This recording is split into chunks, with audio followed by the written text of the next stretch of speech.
जरा कल्पना कीजिए कि कोई व्यक्ति कोई इंसान 15 साल एक कारखाने में बिताता है। रोज एक ही तरह का काम, मशीनों के बीच रहना, और अंत में मतलब 15 साल बाद उसे एक मोहर लगाकर बाहर निकाल दिया जाता है। बिल्कुल एक तैयार प्रोडक्ट की तरह। एग्जैक्टली, कि अब ये पूरी तरह से तैयार है। लेकिन बाहर आते ही उसे पता चलता है कि जिस दुनिया के लिए उसे तैयार किया गया था ना, हाँ, वो दुनिया तो अब वैसी रही ही नहीं। राइट। मतलब अक्सर जब हम आज की आधुनिक शिक्षा या जिसे हम लर्निंग कहते हैं उसकी बात करते हैं तो हमारे दिमाग में कुछ ऐसा ही सीधा और मशीनी सा चित्र उभरता है। बिल्कुल सही कह रहे हैं आप कि बस स्कूल या कॉलेज में दाखिला लो, कुछ साल किताबें रट लो, परीक्षाएं दो और अंत में एक डिग्री का ठप्पा हासिल कर लो। हाँ, और ये पूरी प्रक्रिया ना बहुत ही मापी तौली और एक सेफ सुरक्षित सी प्रक्रिया लगती है। I mean, ये बिल्कुल सच है। हम इंसानों को ना ऐसी व्यवस्थाएं बहुत पसंद आती हैं जिन्हें आसानी से मापा जा सके।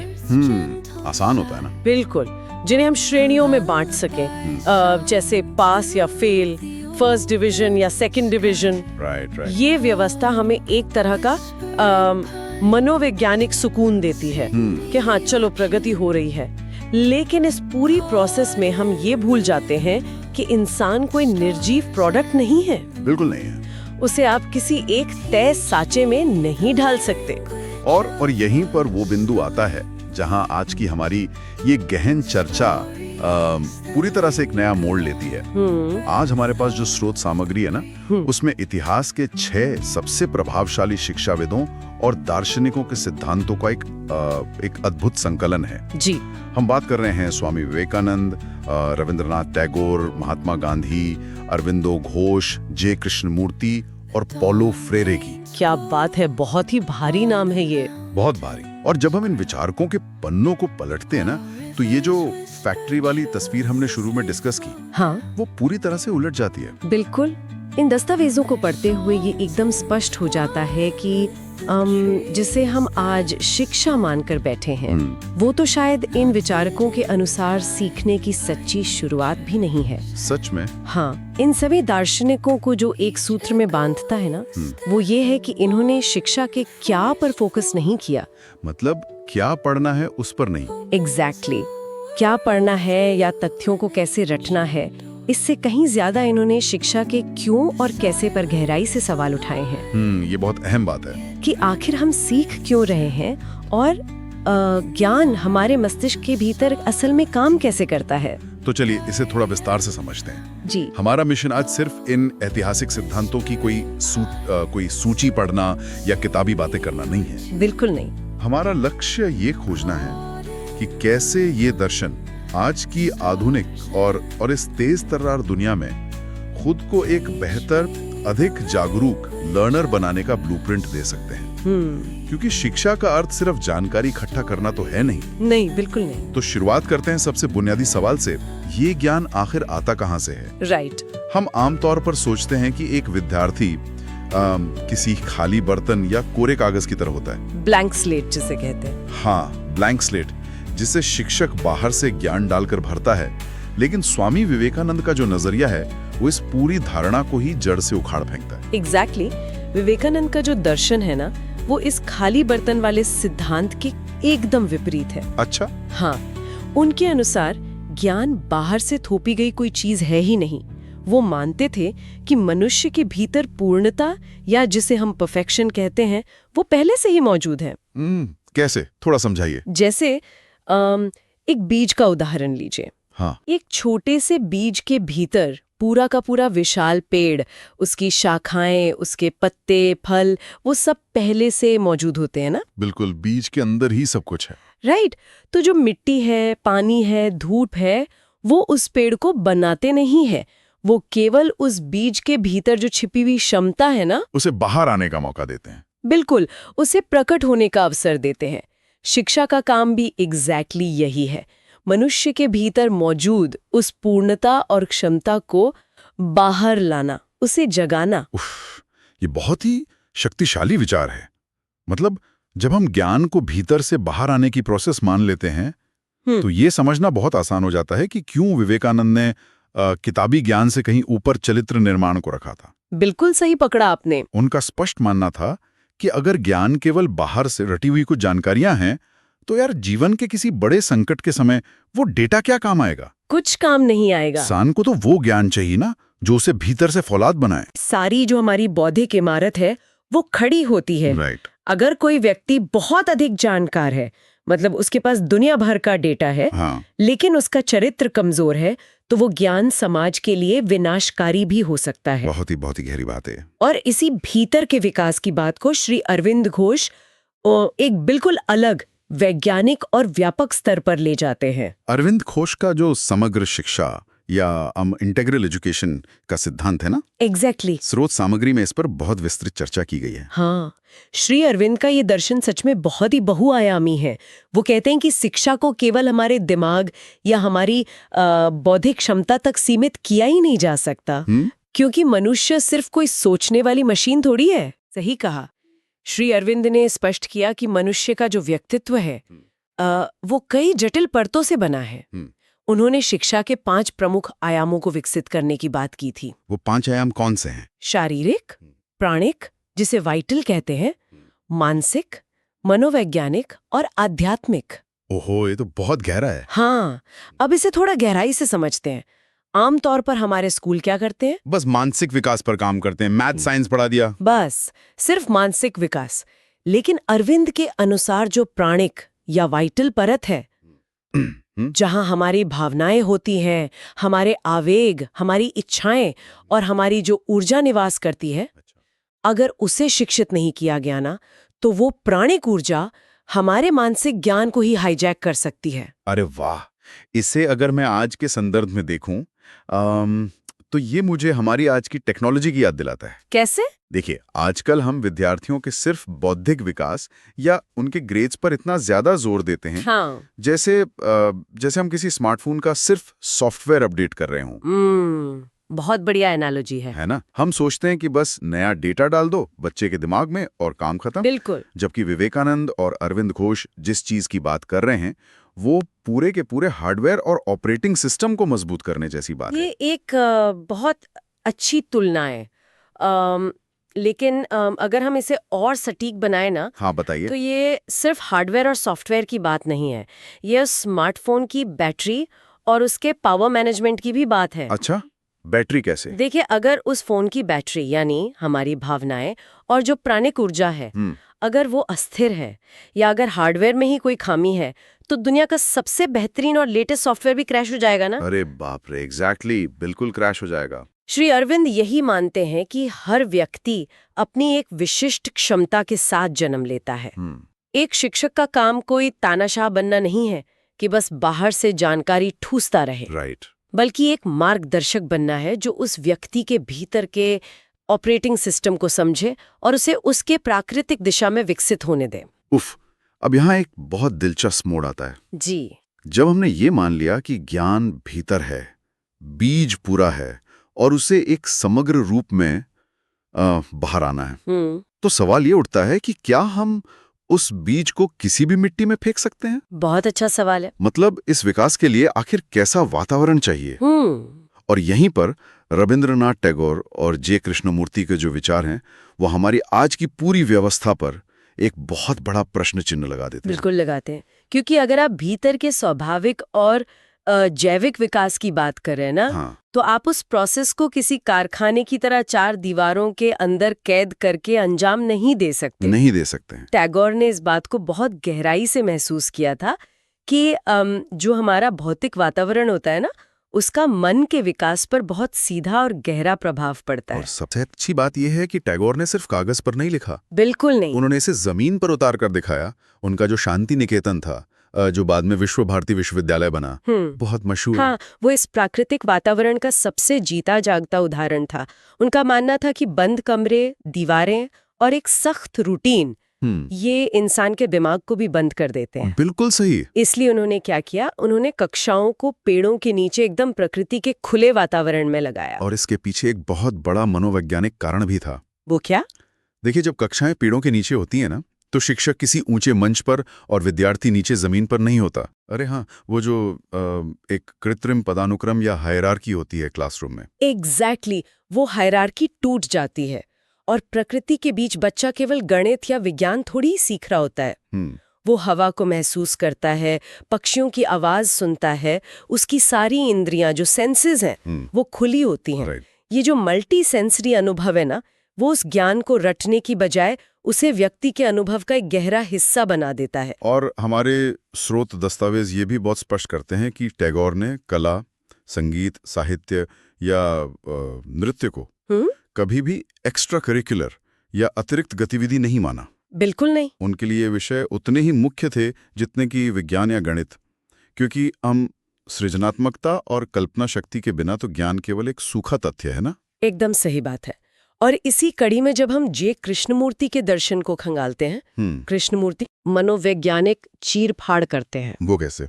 कृष्णमूर्ति ने देखा कि हमारी आधुनिक शिक्षा प्रणाली ने ना सीखने की पूरी प्रक्रिया को ही एक रेस ट्रैक में बदल दिया है। हाँ, स्रोत सामग्री में इस बात पर बहुत ज्यादा जोर दिया गया है कि कृष्णमूर्ति के अनुसार आधुनिक शिक्षा में बहुत अधिक प्रतिस्पर्धा है, एक अजीब सा दबाव है। और हमें ये समझना होगा कि ये प्रतिस्पर्धा असल में करती क्या है। इस प्रतिस्पर्धा का सीधा प्रोडक्ट क्या है? वो है भय, तनाव, डर।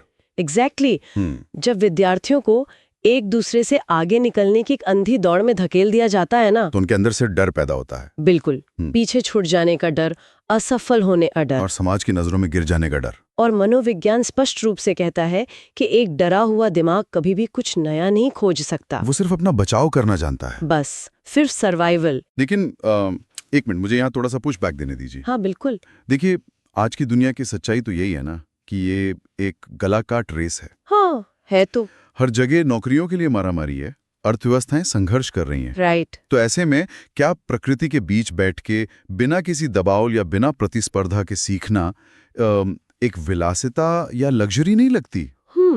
बाहर से देखने पर ऐसा लग सकता है। मतलब क्या ये आधुनिक दौर में अपना अस्तित्व बचाने की कोशिश कर रहे आम लोगों के लिए व्यावहारिक भी है? देखिए, अगर हम इसे बड़े नजरिए से देखें, हाँ, तो ये कोई विलासिता नहीं है, बल्कि आज के समय की सबसे बड़ी मनोवैज्ञानिक और व्यावसायिक जरूरत है। वो कैसे?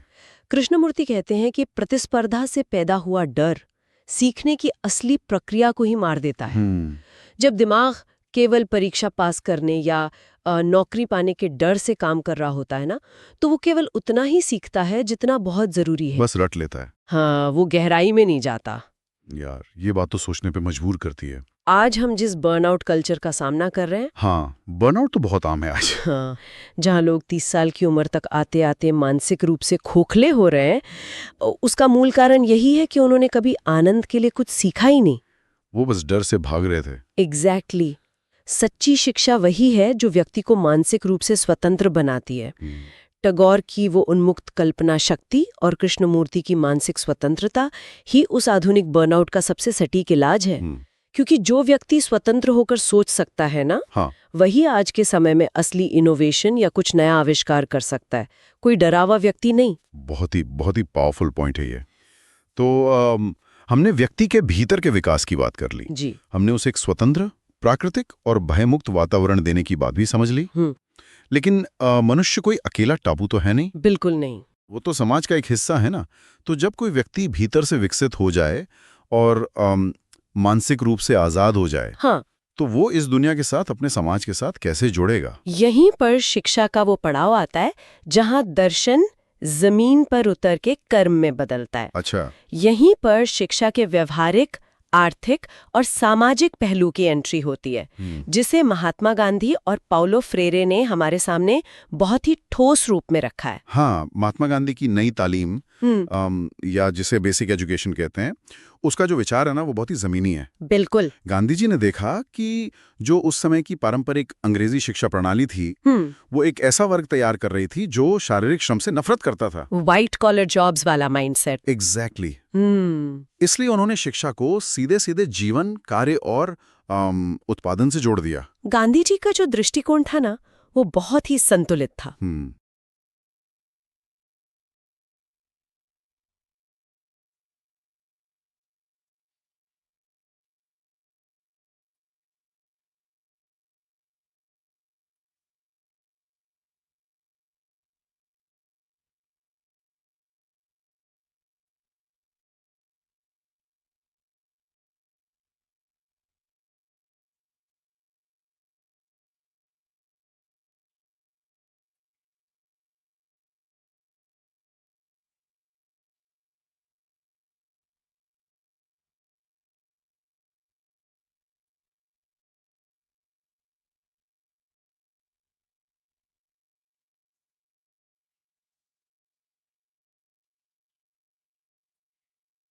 वो कहते थे कि शिक्षा केवल दिमाग की कसरत नहीं होनी चाहिए। उन्होंने 3H की बात की थी।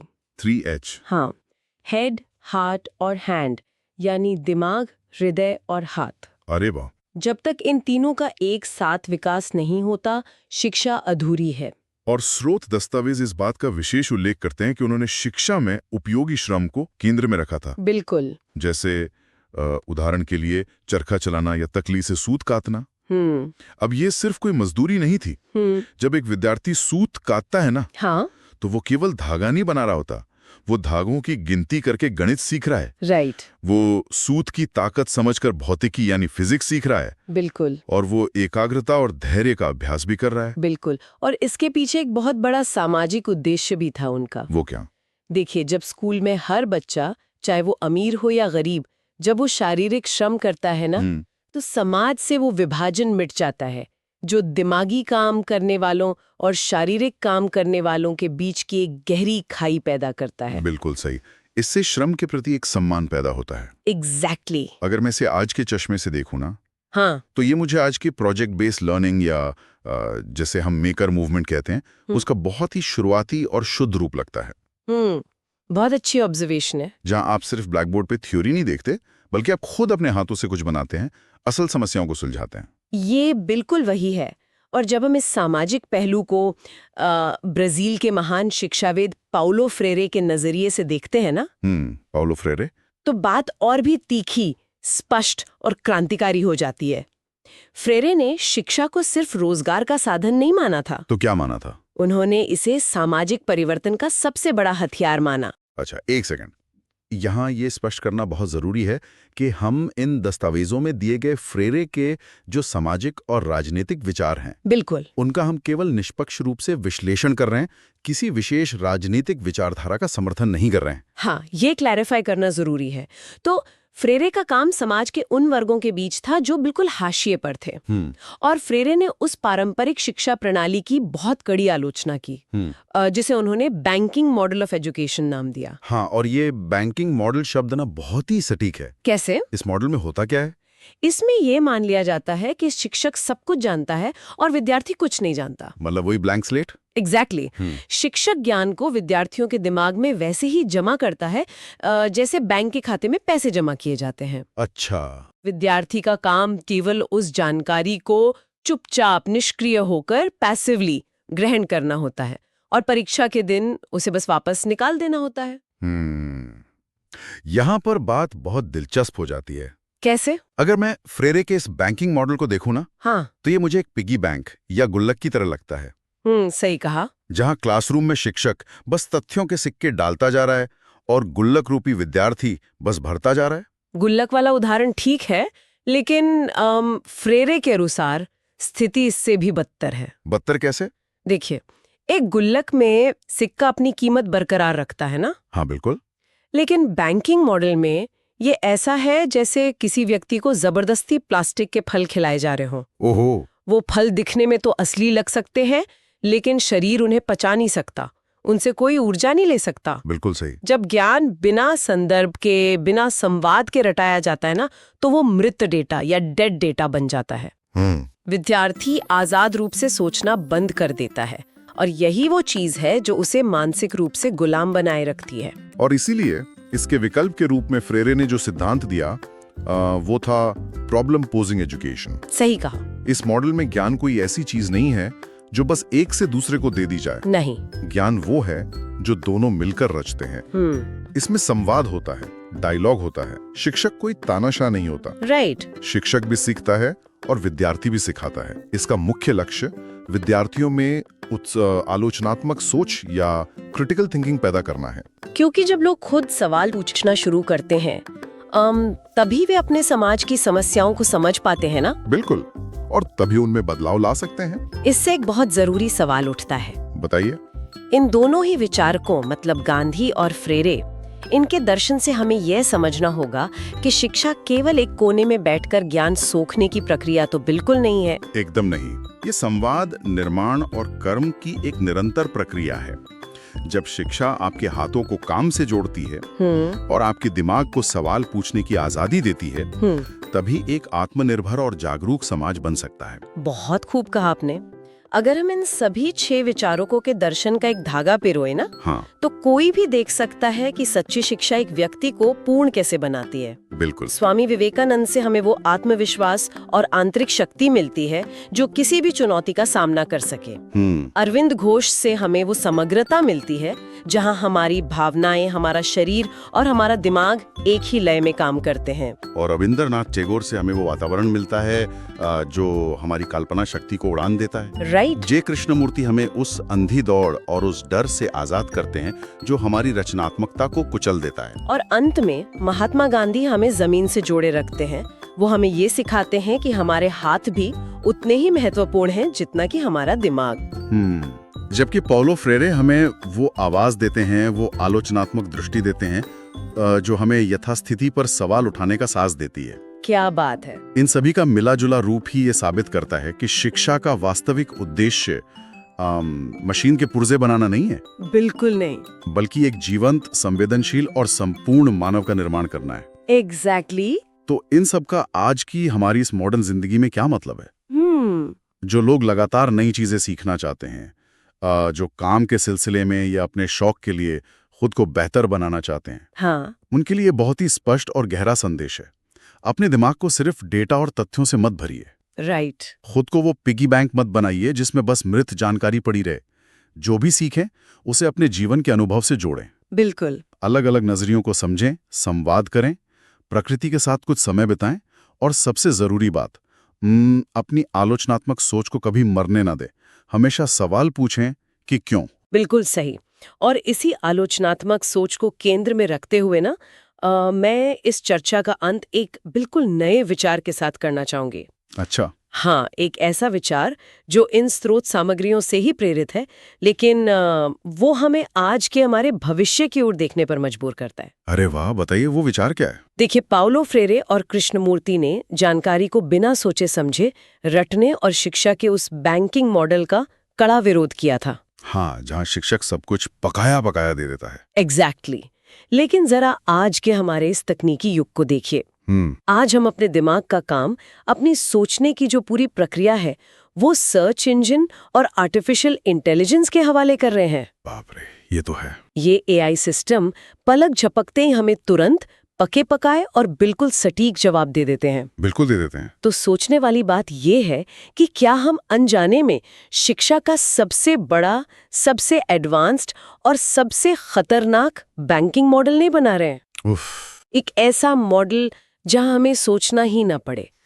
क्या ये तकनीक हमें उन मानवीय संवादों, उन बौद्धिक संघर्षों और उस आलोचनात्मक सोच से हमेशा के लिए दूर कर रही है जो असल में हमें इंसान बनाते हैं? उफ, ये तो सच में बहुत ही गहरा और बेचैन करने वाला सवाल है ना? हम मशीनों से बहुत तेजी से सही जवाब तो हासिल कर रहे हैं, लेकिन क्या इस सुविधा की कीमत हम अपनी उस कल्पना शक्ति और उस आंतरिक पूर्णता को खोकर चुका रहे जिसकी बात टैगोर और विवेकानंद कर रहे थे? यही सोचने वाली बात है। ये एक ऐसा विचार है जिस पर हम सभी को रोककर बहुत गहराई से सोचना चाहिए। बिल्कुल। और इसी विचारोत्तेजक सवाल के साथ हम आज की इस गहन चर्चा को यहीं विराम देते हैं। सुनते रहिए, सीखते रहिए और सबसे जरूरी बात, अपने भीतर